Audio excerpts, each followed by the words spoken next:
now.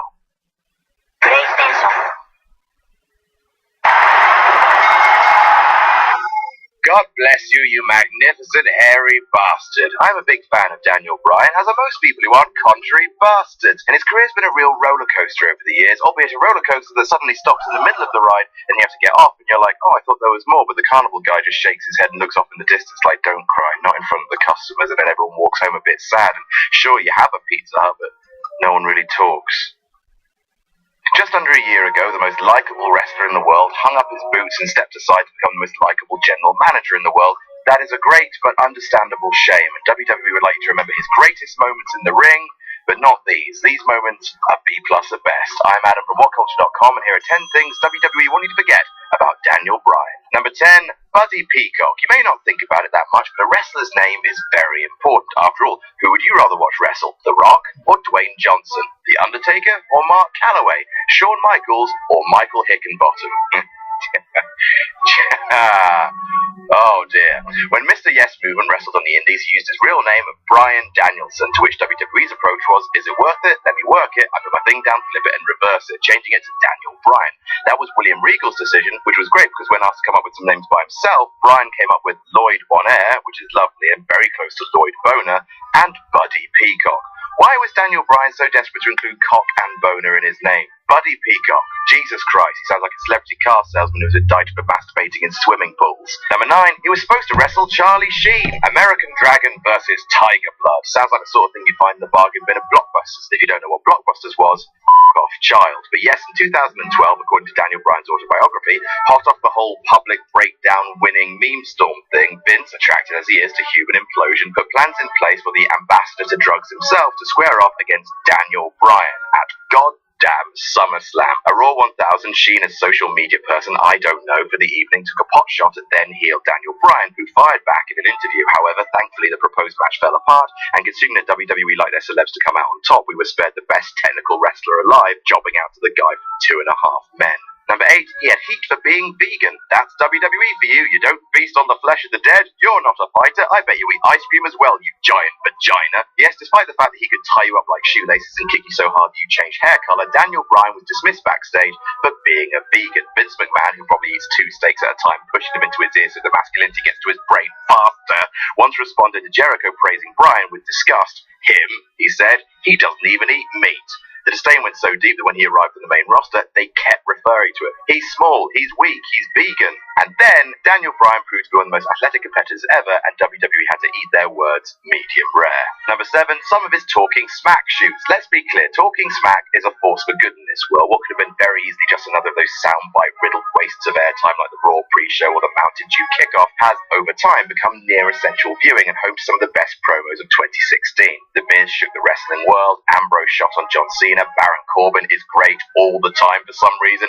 It's marvellous. It's also where SmackDown GM Daniel Bryan goes to push the boundaries of his employment by saying increasingly incendiary things to Renee Young while she gives him a look that screams, please Daniel, please, I need this job. Thing is, Daniel Bryan knows his value, knows he ain't getting fired, and if he does, cool, he gets to go wrestle in Ring of Honor, so he's free to shoot on WWE's over-reliance on part-timers, bring up Mick Foley going to TNA, and make jokes about fisting. I mean, do something, Vince. Number 6, heat with Batista. It's hard to imagine Daniel Bryan having heat with anyone. He's more Care Bear than man, but Batista managed to get annoyed with him at WrestleMania 30. Now, to be fair to Mr. Batista, 2014 was a very difficult time for the animal. He was going through his blue period. At WrestleMania 30, in the greatest moment of Daniel Bryan's career, he beat Batista and Randy Orton in a triple threat, making Mr. Popularity himself tap in the middle of the ring. Batista says he was fine putting Daniel Bryan over, was very happy to tap, but was left, in his own words, pissed off at how after taking 3 finishers, Bryan was yesing and celebrating like he wasn't injured during the post-match. Some have speculated this animosity that Batista had to the booking led to his refusal to work one-on-one with Daniel Bryan after Mania, but to his credit, Batista claims that's not the case, and that he simply preferred the Evolution Shield angle, in which he came off looking really strong. Number 5, being released in 2001. That's right, Daniel Bryan signed with the WWE developmental territory as far back as 2000, penning a deal with Memphis Championship Wrestling, working often as the American Dragon. However, despite winning the Light Heavyweight Championship and the Tag Championships with Spanky, aka Brian Kendrick, WWE severed its ties with MCW in 2001 and released him from his contract. This turned out to be a blessing in disguise. This freed Daniel Bryan to travel to Japan, the UK, PWG, and Ring of Honor, and gain the experience he needed to become a multi-style master. Without WWE WWE releasing him, had they taken him on and coached him exclusively in the WWE style, he may have been a more limited performer, which WWE certainly won't want you to remember.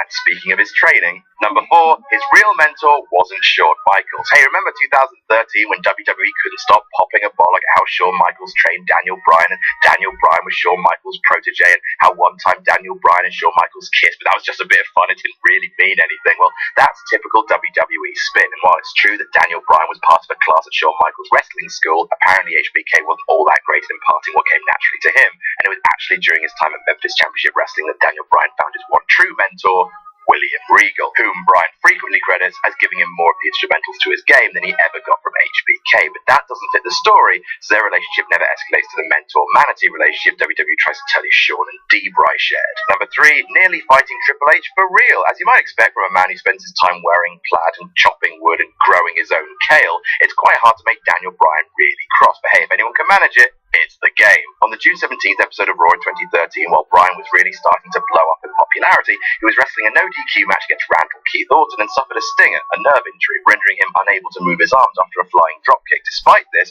Bryan kept wrestling because that's his mentality. Unless you break your leg or your cock falls off, you keep going.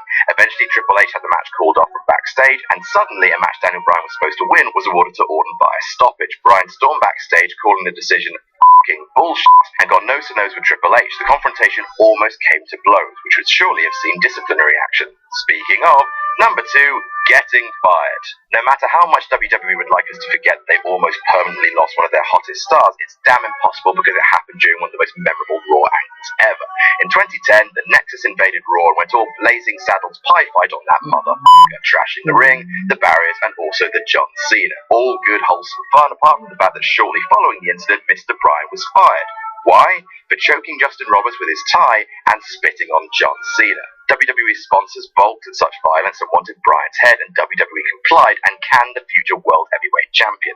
Thankfully, he was rehired 2.5 months later, and that is a close call. And number 1, he's been cleared by multiple doctors. He just wants to wrestle. Look at him, unveiling new titles on SmackDown that he know he can't compete for, booking talented matches, wishing it was him. Won't someone please adopt this pup? But WWE's doctors won't clear him, because tests they did found a concussion-related lesion on his brain. So that makes sense, right? Which is why WWE want you to forget that Bryan was cleared to wrestle by multiple doctors before his decision to retire. His personal physician cleared him, as well as a neurology specialist from UCLA, less than a month before he announced retirement. Now, look, I'm not about to suggest which tests are right or second-guess medical opinion. It's just that WWE would quite like us to forget about these differing medical findings and not get our hopes up for Daniel Bryan's wrestling return. But, I mean, gosh, look at him. Look at his eyes. He just wants to wrestle. We're never going to stop doing magazines called wrestling. It's time for issue 4, the first magazine of 2017. To celebrate, we're looking back on the wrestling year that was, including end-of-year awards for best and worst matches of 2016, best and worst wrestlers of 2016, best and worst feuds, and many more. Also, a gigantic career retrospective on AJ Styles, Dixie Carter's crimes against wrestling, and how WWE should have booked the road to WrestleMania 2016, written by this sexual Catherine Wheel. As ever, the magazine is available now to order at shop.whatculture.com. For the love of God, buy it.